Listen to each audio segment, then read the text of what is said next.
He thought a broken car on a lonely highway was the worst thing that could happen that morning. But he had no idea the woman walking toward him was about to change everything. Rain tapped softly against the hood of the midnight blue Aston Martin as Ethan Cole slammed both hands against the steering wheel.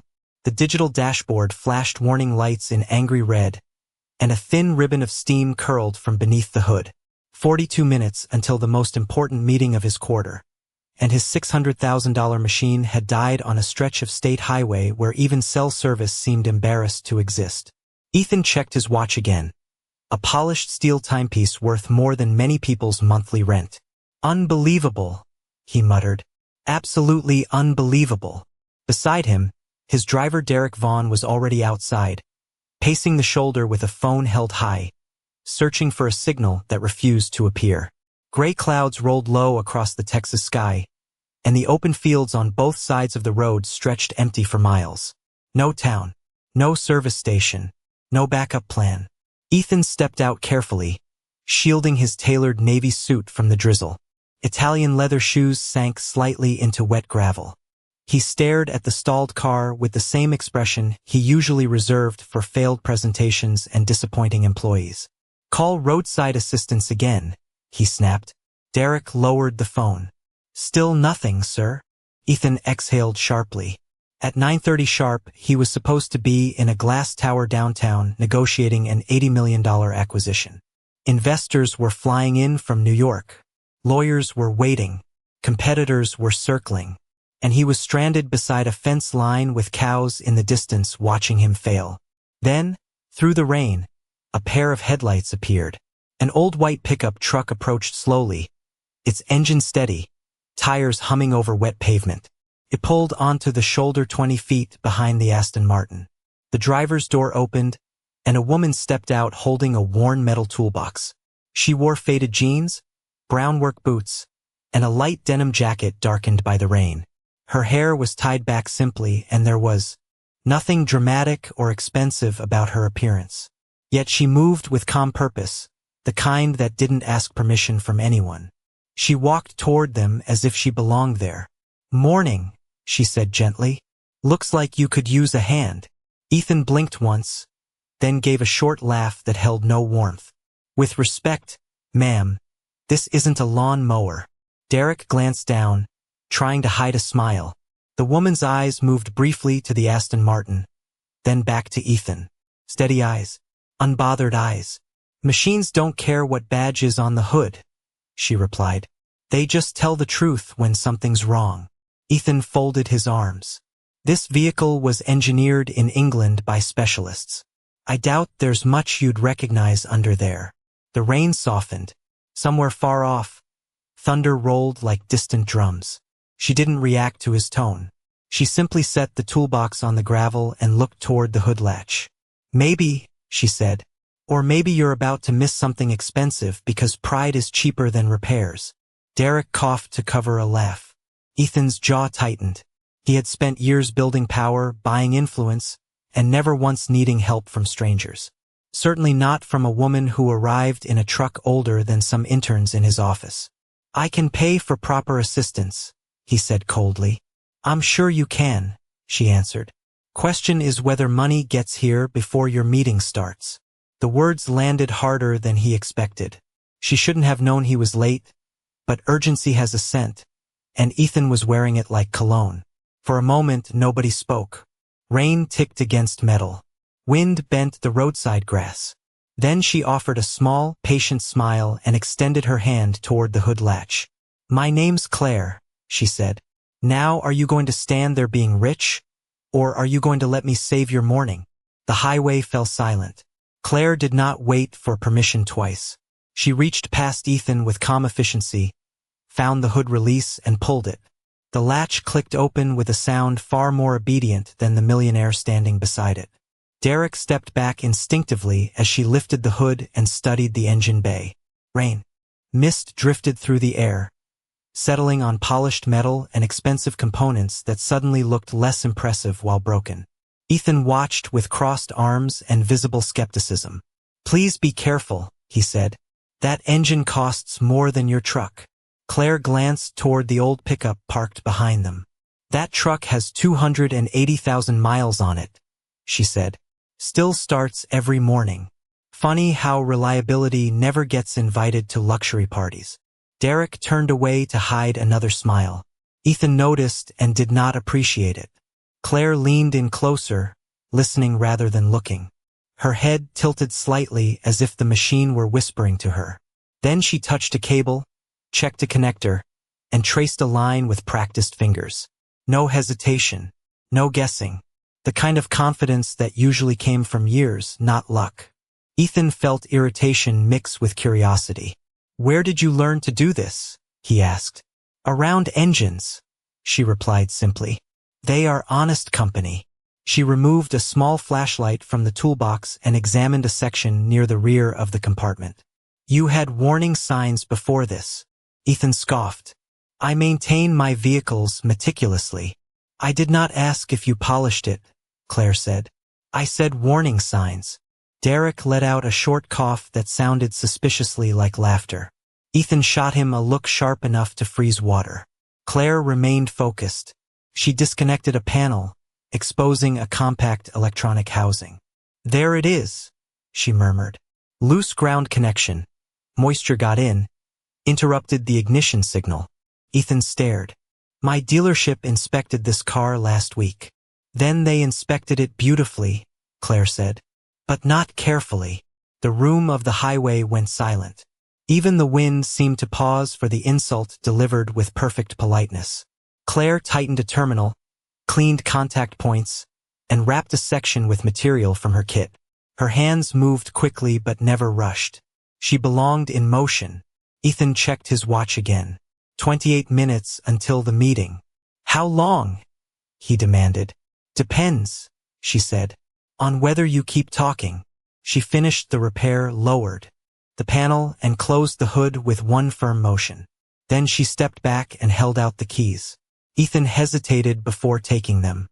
He had built a career on trusting specialists, data, and polished professionals. This woman in work boots fit none of those categories, and yet she had dismantled his certainty in under 5 minutes. "Start it," she said. He slid into the driver's seat and pressed the ignition button. For one suspended second, nothing happened. Then the Aston Martin roared to life, smooth and powerful, the dashboard clearing itself of every warning light. Derek's mouth fell open. Ethan looked at the gauges, then out through the windshield at Claire standing calmly in the rain, as if reviving $600,000 machines before breakfast was ordinary. He stepped out slowly.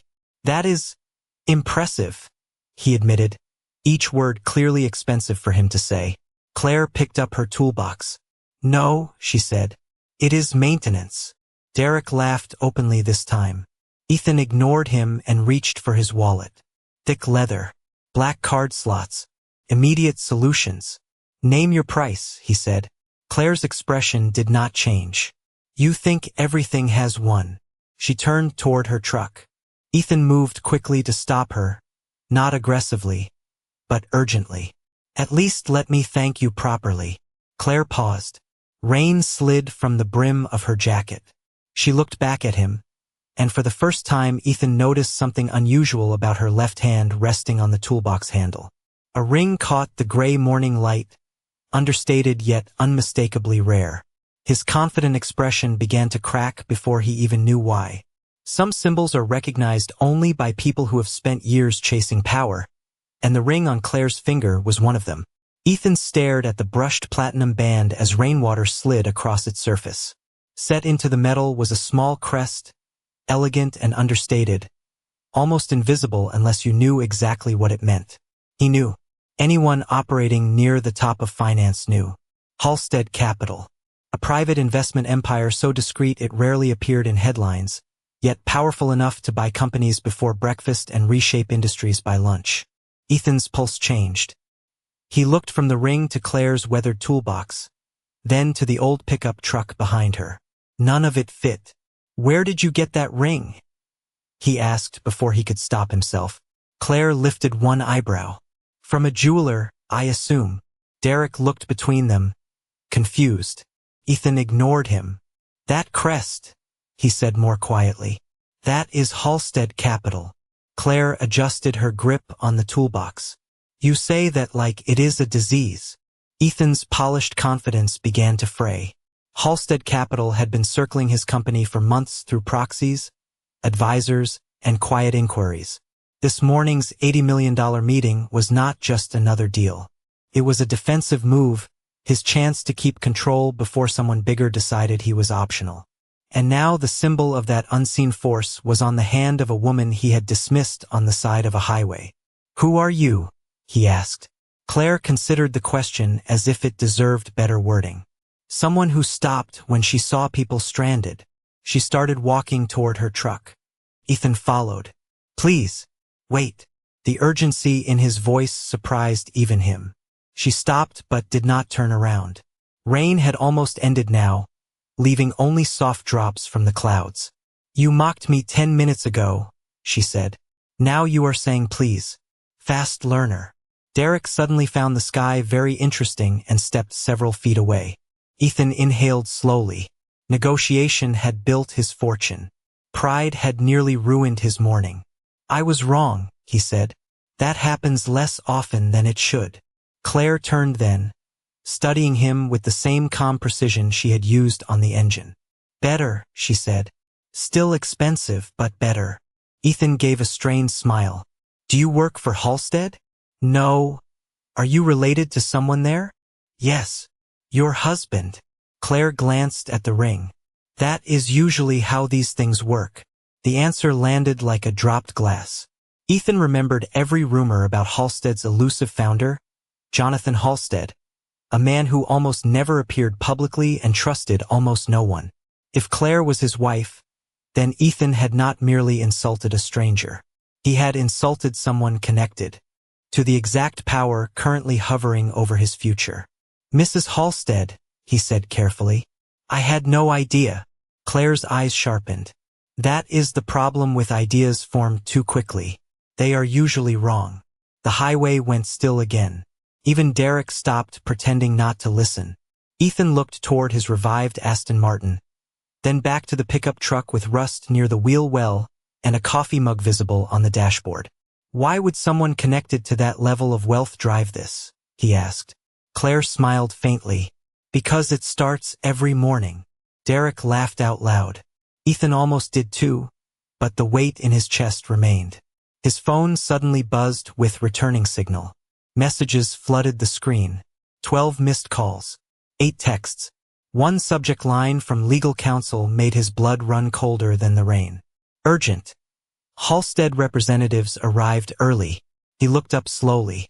Claire was opening her truck door. "You should go," she said. "My husband hates lateness." Then she paused, resting one hand on the frame, the ring catching one last shard of gray light. "And Ethan?" His name in her voice sounded like a verdict. "He hates arrogance even more." Ethan had negotiated billion-dollar valuations with a steadier pulse than the one he carried now. The Aston Martin tore down the wet highway toward downtown Dallas. Engine restored, confidence not. Derek sat rigid in the passenger seat while messages continued to flood Ethan's phone. Legal counsel, chief operating officer, board members who only called when fear had already entered the room. He ignored them all except one final text from his assistant. "They are waiting in conference room A. Mr. Halstead is here in person." Ethan read it twice. Jonathan Halstead almost never attended meetings personally. He sent attorneys, analysts, acquisitions teams, polished people with quiet smiles and devastating spreadsheets. If the man himself had arrived, this was no routine discussion. This was surgery. Towers of glass rose ahead through thinning clouds as Ethan swung into the underground garage of Coal Dynamics headquarters. Valets rushed forward, but one look at his expression made them step aside. He strode through the marble lobby, shoes clicking sharply, reins still on his cuffs. Employees who usually greeted him with bright confidence suddenly found papers to study. Tension travels faster than elevators. By the time he reached the executive floor, silence had already reached their first. The doors opened to reveal his assistant, Melissa, pale and standing too straight. "They have been waiting 12 minutes, she whispered. "Who is with him?" Ethan asked while adjusting his tie. Mr. Halstead, 2 attorneys, 1 strategy director, and... She hesitated. And... Ethan demanded. Mrs. Halstead. The hallway seemed to narrow. Ethan stared at her. She arrived 20 minutes after he did. Melissa lowered her voice further.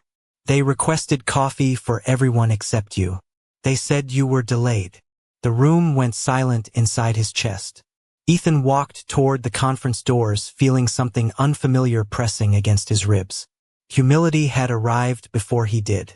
He pushed the doors open. 12 feet of walnut table gleamed beneath recessed lights. City skyline beyond the windows. Attorneys on one side, advisors on the other. At the head of the table sat Jonathan Halstead, silver-haired, composed, wearing a charcoal suit that carried authority without decoration. Beside him, reviewing a folder as if this were any ordinary morning, sat Claire. Same calm eyes, same simple posture, different jacket. Her toolbox rested on the floor beside her chair like a private joke. Ethan stopped mid-step. Jonathan looked up first. Mr. Cole, he said pleasantly. Glad your transportation issue was resolved. Several executives around the table shifted in their seats. Claire did not look up immediately. She finished reading a page, closed the folder, then finally met Ethan's eyes. There was no triumph there. That somehow felt worse. Your wife helped me on the highway, Ethan said carefully. Jonathan smiled. Yes, she has a habit of fixing expensive things people neglect. One attorney coughed into his hand to hide amusement. Ethan's board chairman, seated halfway down the table, suddenly became fascinated by a water glass. Jonathan gestured toward the empty chair opposite them. Please, sit. We have much to discuss. Ethan lowered himself into the seat he had occupied 100 times before. It had never felt smaller. Claire slid a packet across the table. Before business begins, she said softly, I asked for one addition to today's agenda. Ethan looked at the cover page. Customer Perception and Leadership Character Review. His throat tightened. Jonathan folded his hands. My wife believes numbers matter, he said. I agree, but she also believes character predicts long-term value. This morning, she conducted unscheduled field research. No one moved. No one breathed loudly enough to be noticed. Ethan understood then that the broken car had not ruined his morning. It had revealed it. Claire leaned back slightly, wedding ring catching the skyline light. Mr. Cole, she said, voice calm as rain. Would you like to explain how you treat people when you think they have nothing to offer?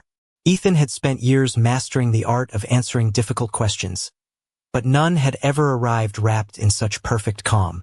He looked around the conference room and found no allies, only witnesses. Board members avoided his eyes.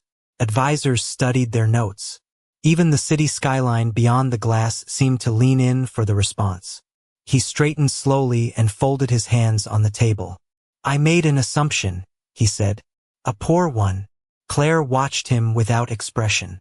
Jonathan Halstead remained still, the kind of stillness powerful men learn when they no longer need to perform power. Ethan continued carefully. I judged someone by appearance, circumstance, and convenience. I was wrong. One of his directors shifted in his chair, surprised to hear humility spoken aloud in that room. Ethan rarely apologized. He preferred acquisitions to admissions.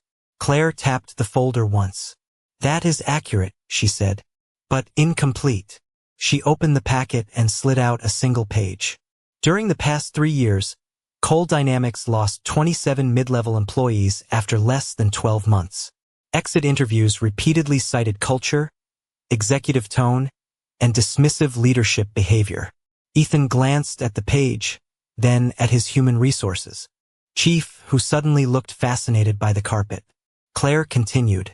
Customer satisfaction scores dropped 9%. Vendor retention slipped. Innovation proposals from internal teams declined sharply. People stop offering value when they expect disrespect. The room went silent. Jonathan finally spoke. We do not buy companies merely for revenue. We buy futures. Character influences futures. Ethan felt each sentence land with greater force than any market report. He had blamed turnover on competition, blamed morale on ambition, blamed hesitation on weakness. It had never occurred to him that people might simply be tired of being diminished. This meeting was supposed to discuss financing terms, Ethan said quietly. It still is, Jonathan replied. But terms have changed. An attorney passed a revised document down the table. Ethan opened it. Control provisions, leadership restructuring, mandatory executive coaching, employee culture benchmarks, quarterly oversight from Halstead Capital. At the bottom was one final line: Chief executive role subject to 6-month performance review. Ethan looked up sharply. You are replacing me? Jonathan shook his head once. No. We are testing whether you can become someone worth keeping. No one moved. No one even reached for coffee. Claire closed the folder and rested her hands lightly on top of it. When I stopped this morning, she said, I did not know if your company was worth investing in. Machines are easy. People are harder. Ethan met her eyes for the first time without armor. And your conclusion? Claire leaned back slightly. Undecided. The honesty in it struck deeper than condemnation would have. She was not punishing him. She was measuring him. Ethan lowered his gaze to the contract again. For years he had believed success meant being the smartest voice, the strongest hand, the last word in every room. Yet the two people across from him carried more wealth than he could estimate, and neither needed to raise their voice once. If I accept these terms, he asked, what happens? Jonathan answered immediately. Your company receives capital, strategic expansion, and one chance to align leadership with value. Ethan nodded slowly. And if I decline? Claire gave a faint smile. Then someone else will be sitting in your chair by next quarter. A few board members shifted just enough to confirm they had already imagined that possibility. Ethan understood then that pride had cost him more than a morning delay. It had nearly cost him everything he built. He picked up the pen beside the folder. The same hand that had waved Claire aside on the highway now hovered over a page deciding his future. He signed. The sound of ink on paper was almost inaudible, yet everyone heard it. Jonathan stood and extended his hand. Ethan rose to meet it.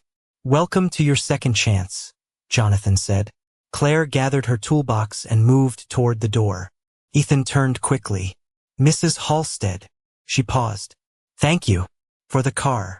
Claire looked back with the faintest trace of amusement. You are welcome, she said. Now fix the harder engine. Then she walked out, leaving a room full of executives staring at the first honest roadmap they had seen in years. The contract was signed by noon, but real change never begins on paper. It begins the first time a person chooses a different instinct. Ethan Cole learned that before the day was over. The executive floor, once ruled by hurried footsteps and carefully managed fear, felt strangely quiet after Jonathan and Claire Halstead left. Board members dispersed in thoughtful silence. Attorneys gathered folders. Melissa entered with a fresh schedule and placed it on Ethan's desk. Your 2 o'clock investor call, 3 o'clock product review, and 4 o'clock media prep, she said automatically. Ethan looked at her for a moment longer than usual. Her posture was always perfect, but today he noticed the exhaustion beneath it. Melissa, he said. She froze slightly, as employees often did when summoned by name. Yes, sir. Have you had lunch? She blinked twice. Not yet. Take 1 hour, he said. Eat somewhere that serves food, not stress. She stared as if he had spoken another language. Are you sure? Ethan almost smiled. Apparently I have culture benchmarks now. The room released a tiny laugh neither of them expected. By 3 o'clock, word of the Halstead deal had spread through the building with the speed of electricity. Employees whispered in hallways. Managers straightened their tone. Departments suddenly rediscovered manners. Ethan called an all-staff meeting for 5 o'clock in the atrium. Hundreds gathered beneath the glass ceiling, expecting spin, denial, or polished corporate theater. They got none of it. Ethan stepped onto the small stage without notes. No dramatic music. No branded screen behind him. Just a microphone and a man who looked more tired and more honest than they had ever seen. "Good evening," he began. "Today, our company secured a major investment partnership that will help grow our future." A few polite nods. "Nothing more," he continued. "But that is not the most important thing that happened today." The room shifted. People looked up from phones. Ethan took a breath he would once have considered weakness. "This morning, I was reminded that success can hide failure when no one tells you the truth. I built high standards here, but I also allowed a culture where pressure became disrespect, speed became dismissal, and leadership became ego." A hush fell across the atrium. Some employees exchanged stunned glances. Others folded their arms, skeptical but listening. "That changes now," Ethan said. "Beginning immediately, every executive, including me, will be reviewed not only on performance but on how we treat people. Open-door policies become real. Exit interviews will be read. Promotions will consider character. If someone has an idea, they will not need a title to be heard." Near the back, a junior engineer slowly lowered the resignation letter she had planned to submit tomorrow. Ethan noticed none of these individual moments, yet they were happening everywhere. "I cannot ask for trust back in one speech," he said. "Trust returns the same way it leaves, one interaction at a time." This time the silence felt different. Not fearful, measuring, honest. After the meeting, people approached cautiously. Some thanked him. Some said nothing. Some simply watched to see if the words would survive morning. In the parking garage later that night, Ethan found Derek waiting beside the Aston Martin.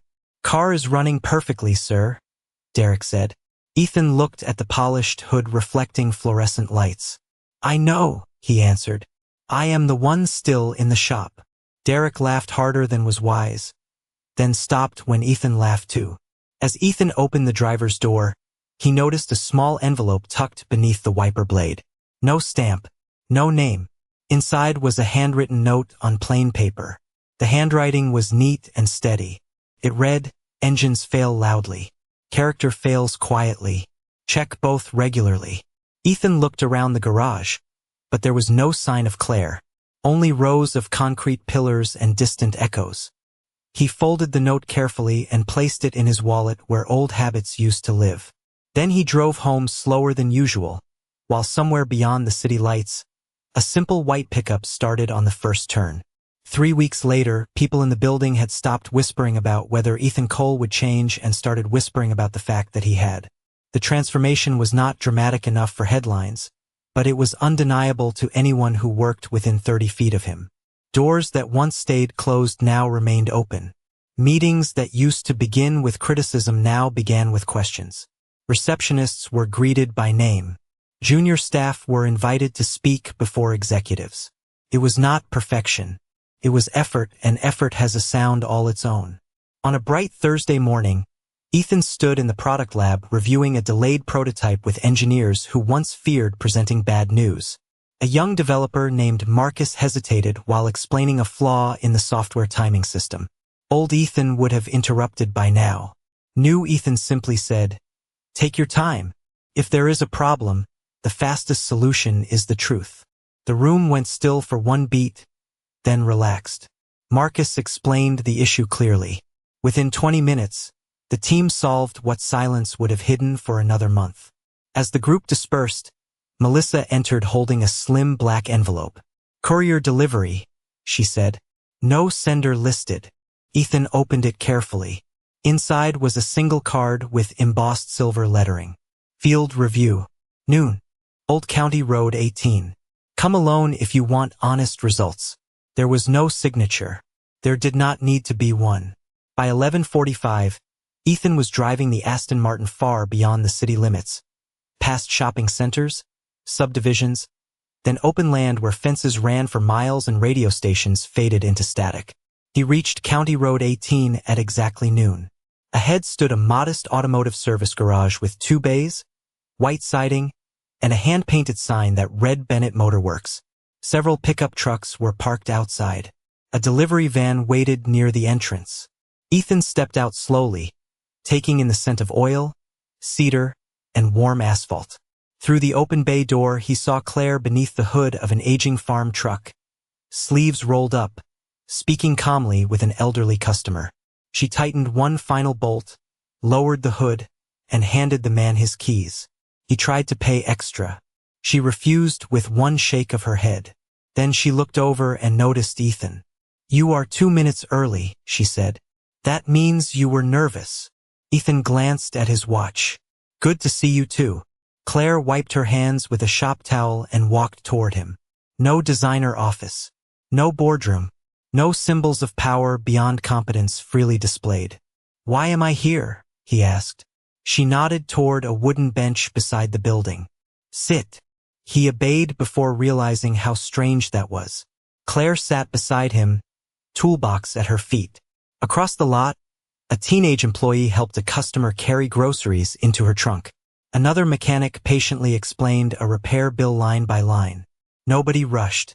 Nobody postured. Work moved with quiet dignity. "This shop belonged to my father," Claire said. "He taught me engines after school and bookkeeping at night. He said machines reveal character. Some people fix what they break. Others blame the road." Ethan listened carefully. "When he passed, I kept the shop." She glanced toward the bays. "Then I married Jonathan years later. Wealth came. I kept the shop." Ethan looked genuinely puzzled. "Why?" Claire smiled faintly.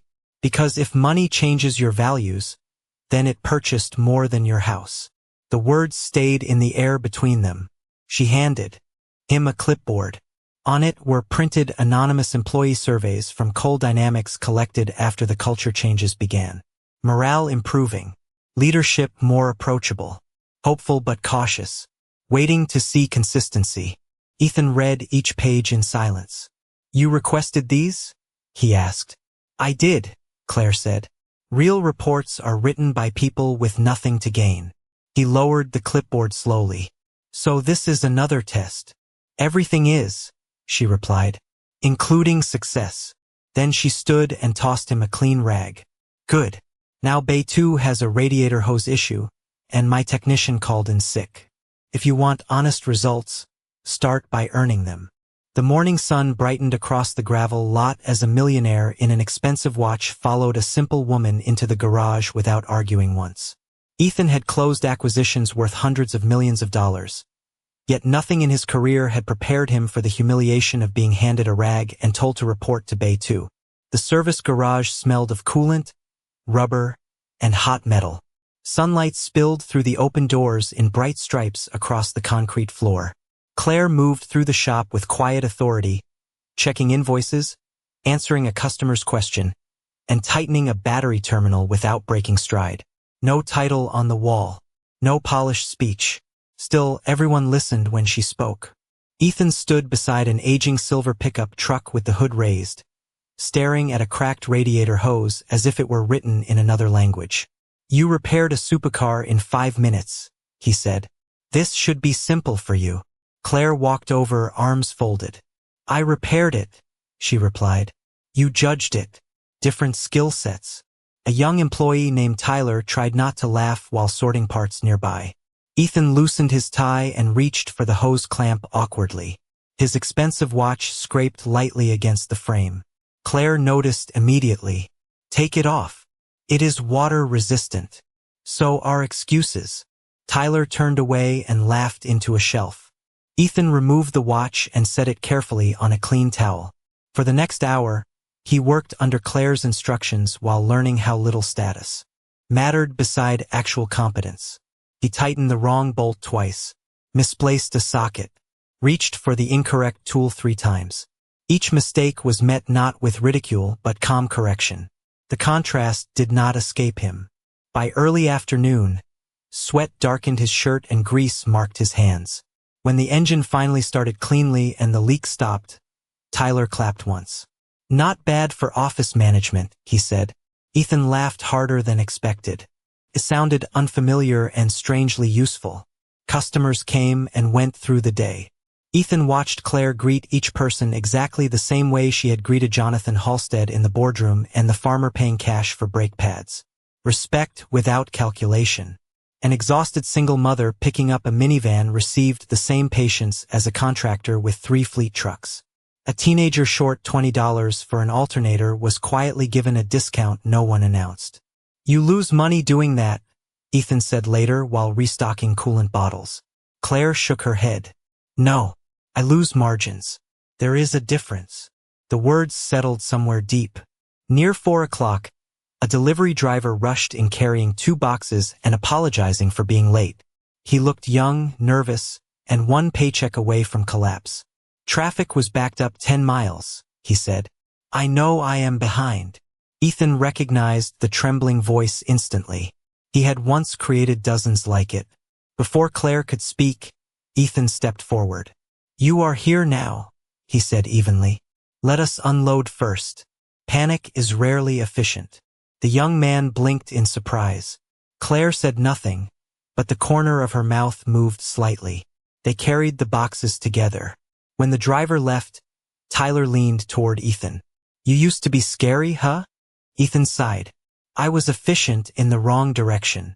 As sunset painted the lot in gold, Claire handed Ethan the same clipboard from earlier. New employee comments had been added from that afternoon by her own staff. "Polite. Learns fast. Surprisingly helpful. Needs work with a wrench." Ethan smiled despite himself. "You had them reviewing me?" "Everyone deserves feedback," Claire said. "Especially people unaccustomed to hearing it."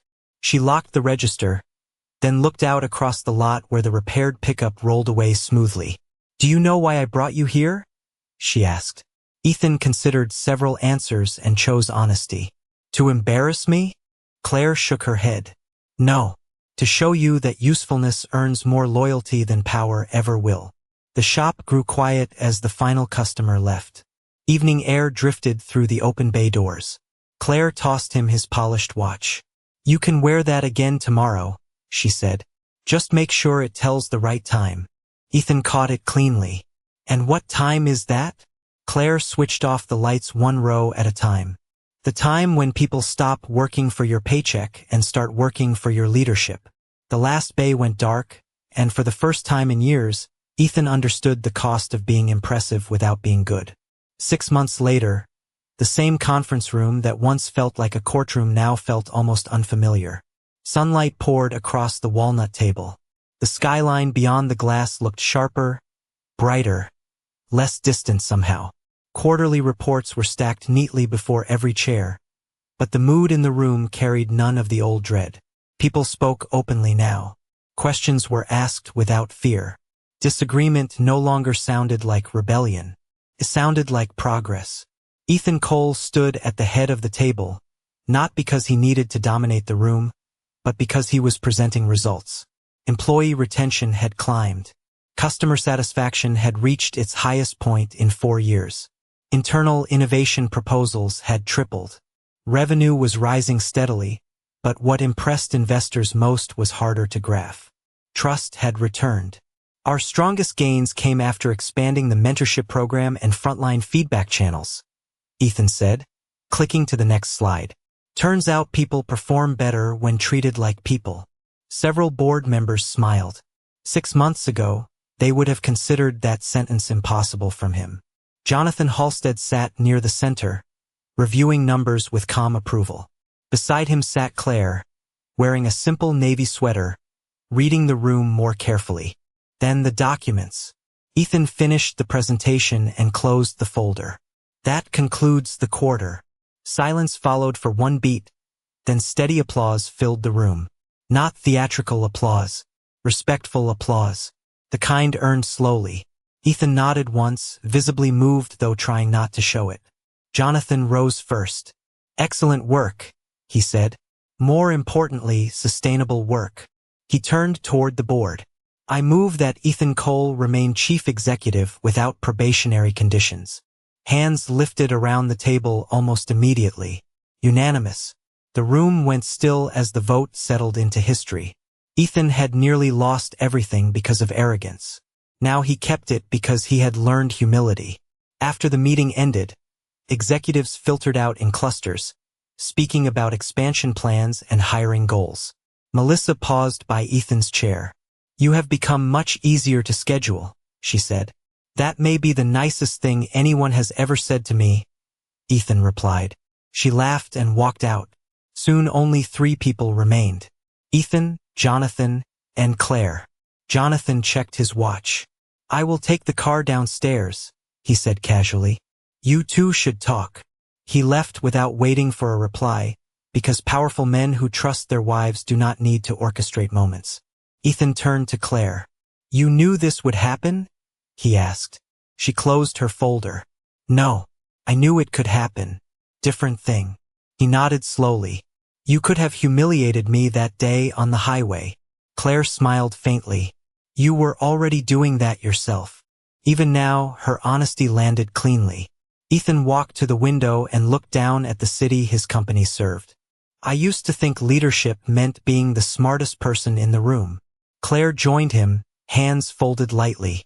That belief keeps many rooms small. He laughed softly. Then what is leadership? She looked down at the streets where thousands of ordinary lives moved with invisible dignity. Making other people larger when they are around you. The answer stayed with him longer than any business lesson ever had. Ethan reached into his wallet and removed the folded note she had left months earlier. Engines. Fail loudly. Character fails quietly. He had carried it every day since. I wanted to thank you, he said, for stopping that morning. Claire glanced at the note, then at him. I did not stop for you, she said. I stopped for someone stranded. What happened after that was your choice. She turned toward the door, then paused. And Ethan? Yes. Your left rear tire is low. He stared.